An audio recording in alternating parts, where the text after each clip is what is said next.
At yun mga kalapatids, isang magandang hapon po sa inyong lahat. So hindi na umaga mga kalapatids, hapon na tayo mag-aabang. So ang oras natin mga kalapatids ay 2:12 na.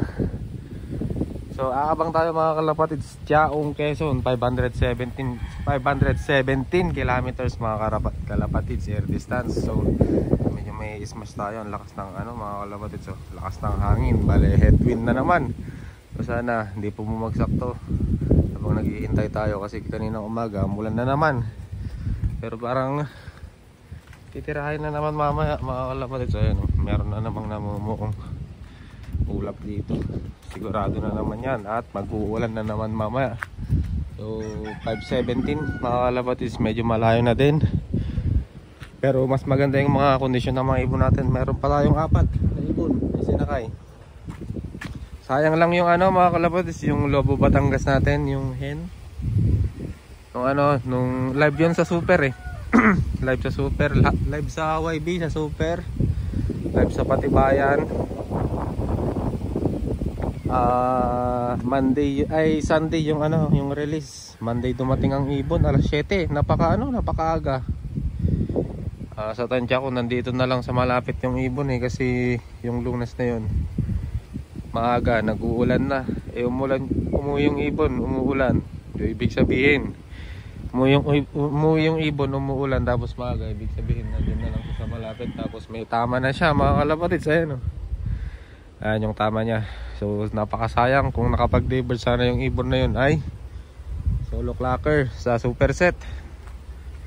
Awit na yan, napakasayang mga kalapatids. So kinapos tayo dahil na-delubyo tayo. Pa yung kulungan natin nung loading day. So kumarte na yun mga kalapatids sa Patibayan.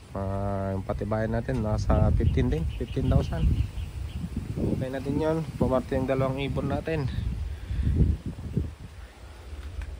May pamalit na sa gastos natin mga kalapatids. Bale sobra pa, sa awa ng Diyos. At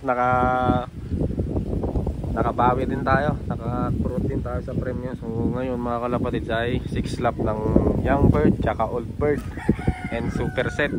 Sa super set naman pang 4th lap. Abang-abang na tayo mga kalapatids at nai-release na yung mga ibon.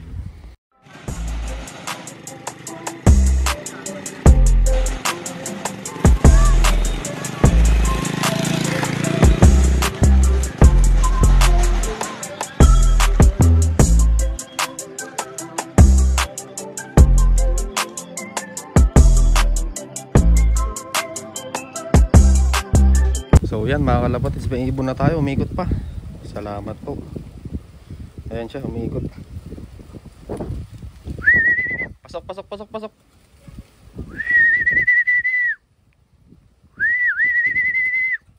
YB, hindi, yung old bird.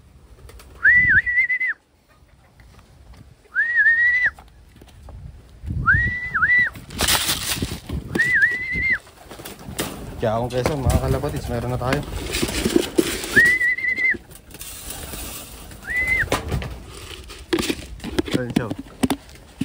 Okay naman ang ibon, hindi siya gaano ayan, hindi siya gaano stress. Pasok na, pasok.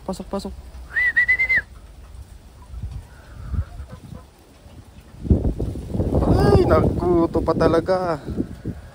Pumasok ka na. Pasok na. Stop lang natin. Yan mga kalapatids, pumasok na. Sayang, nagsayang ng 10 minutes. Pero okay lang. Nandito na yung ibon. Ang importante, sepang ibon. Ito siya mga kalapatids. Old bird.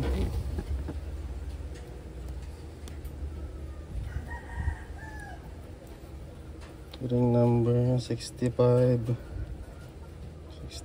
80 04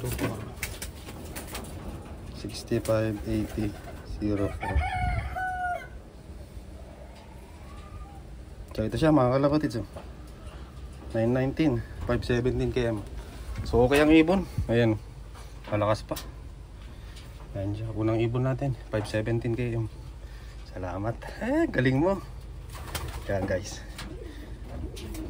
And yan mga kalapatids, bale palubog na si Haring Araw. So hinihintay ko na lang na lumubog siya kasi 2-day rest tayo. Baka sakaling may biglang sumulpot na ibon. Bale mag-outro na tayo mga kalapatids. Ayan yung araw.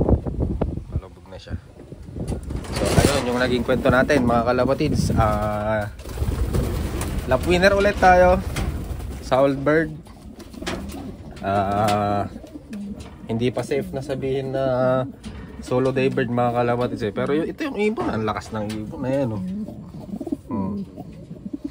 Maka natin katawan niya, malaki pa rin ang katawan kaya pang ikarga to sa Pagbilao Quezon na yan. Ayan yung katawan niya mga kalapatids. Hindi man lang namayat. Ayan maganda yung naging kondisyon natin sa kanya. Hen siya mga kalapatids. So yun, dito ko natatapusin yung video ko. Sayang yung sayang yung tawag dito. Meron tayong finisher Hindi ko maalala yung ayun yung Lobo Batangas natin na Falcon kasi mga kalapatids kinaumagahan siya umuwi nung nung Bulacan Lap namin. Sayang hindi siya umabot, na cut off siya alas 7 ng umaga. Cut off, solo superset sana yon. So, kahit meron siyang tama mga kalapatids, dahil butas lahat yung superset, pinilit ko pa rin kinarga ngayon kasi contender siya sa superset and sa Old Bird din.